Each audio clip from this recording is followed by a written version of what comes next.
what's up, Sammy here. As you probably noticed, today's video is about this tiny portable printer. It has raised more than $4 million on Indiegogo. Well, the one in my hand is not on the same brand as this crowdfunded one, but it comes from the exact same factory with the exact same design and the exact same specs. And it costs only half of the original price of this crowdfunded one. It's called Mbrush. How is it? Let's take a look.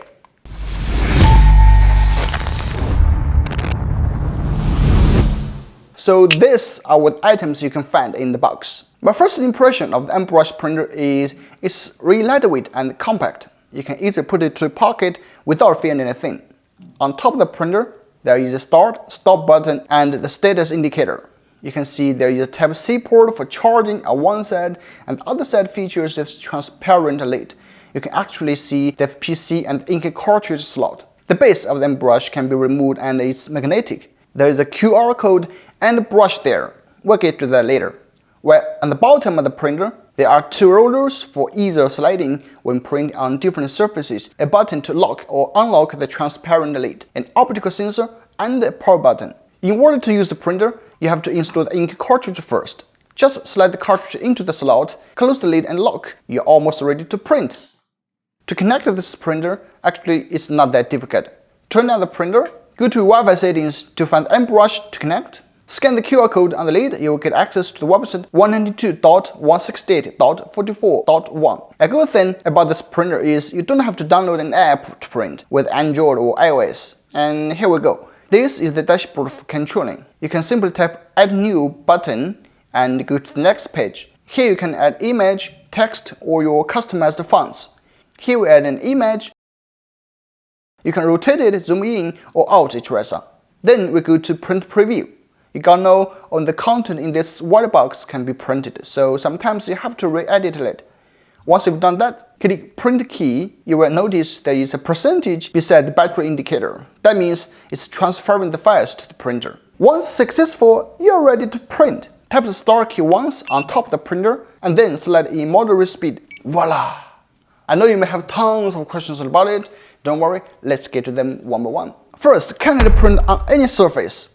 From our test, clearly not on any surface. It does a pretty good job on paper, cardboard, raw wood, your clothes, some bags, etc.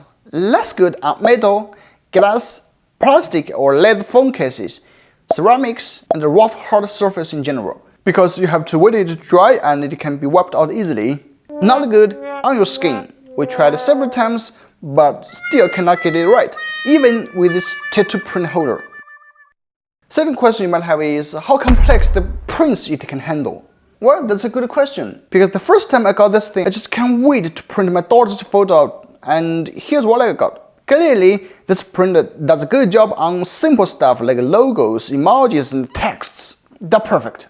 But if you're expecting to print some fancy photos like this, you are in the wrong place. Other questions including can it be easily washed off if printed on clothes? And can it print big pictures as the print head is small? Well, I didn't test the first one, but the factory told me that depends on different ink types. For the permanent ink, then it will stay there forever. For the standard ink, then it can be cleared. For the latter question, yes, it can print big pictures, but that wouldn't be that easy. It takes some time to practice. To conclude, I personally feel this is an awesome product. It's small, it's compact, it's portable, and most importantly, it has this color printing feature.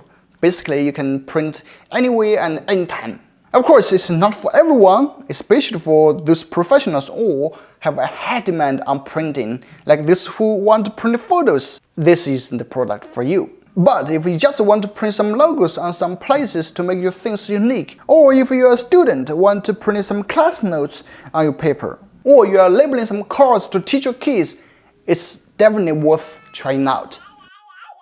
Alright, that's the video. I hope it has helped you a bit in some way. If you do have any questions about it, please leave a comment in the comment section and I will try to answer. For purchasing the product, you can check out the link in the description. I'm Sammy. See you next time.